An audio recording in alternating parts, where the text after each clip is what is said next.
అందరికీ నమస్కారం. నేను మీ హేమ సుబ్రహ్మణ్యన్. హోమ్ కుకింగ్ తెలుగుకి స్వాగతం.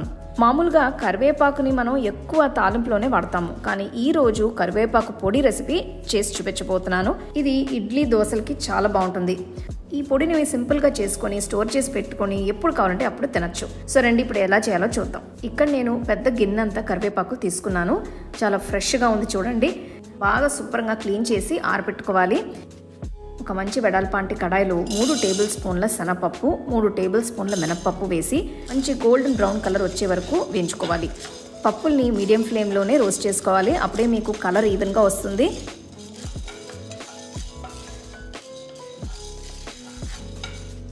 పప్పులు వేగిన తర్వాత 2 టేబుల్ స్పూన్ల ధనియాలు, 1 టీ స్పూన్ జీలకర్ర, 8 ఎండుమిరపకాయలు, 4-5 చింతపండు ముక్కలు, 5 వెల్లుల్లి రెబ్బలు వేసి మీడియం ఫ్లేమ్లో వేయించుకోవాలి.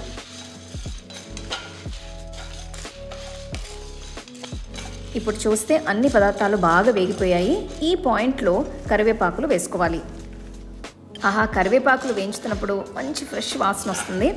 కరివేపాకుల్లో ఉండే తేమ మొత్తం పోయి కొద్దిగా క్రిస్పీ అయ్యేంత వరకు వేయించుకోవాలి.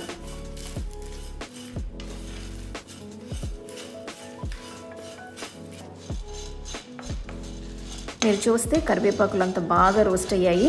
ఈ పాయింట్లో 1 టీ స్పూన్ కల్లుప్పు, 1/2 టీ స్పూన్ ఇంగువ వేసి కలుపుకోవాలి.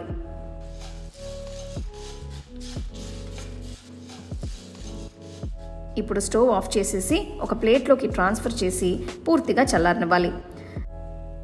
చల్లారిన తర్వాత అన్ని మిక్సర్ జార్లోకి వేసుకొని మెత్తటి పొడిగా రుబ్బుకోవాలి.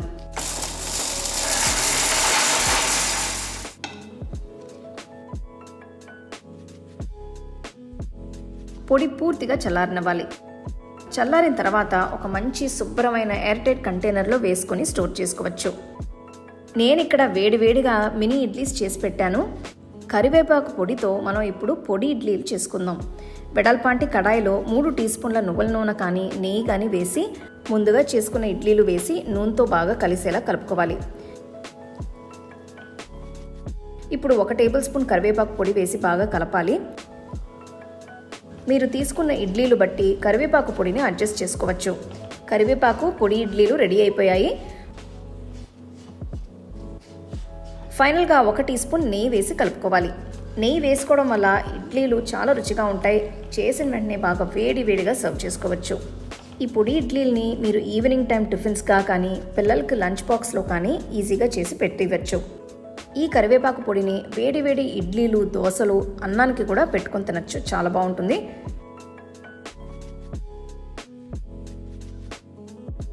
కరివేపాకుతో చేసిన మిగతా రెసిపీ లింక్స్ కూడా నేను డిస్క్రిప్షన్లో ఇస్తాను. అవి కూడా మీరు ట్రై చేయొచ్చు.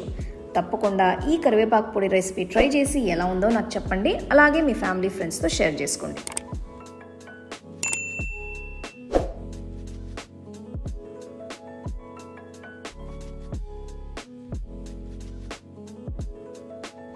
The second edition of the home cooking book is now available on Amazon as well as on shop.homecookingshow.in.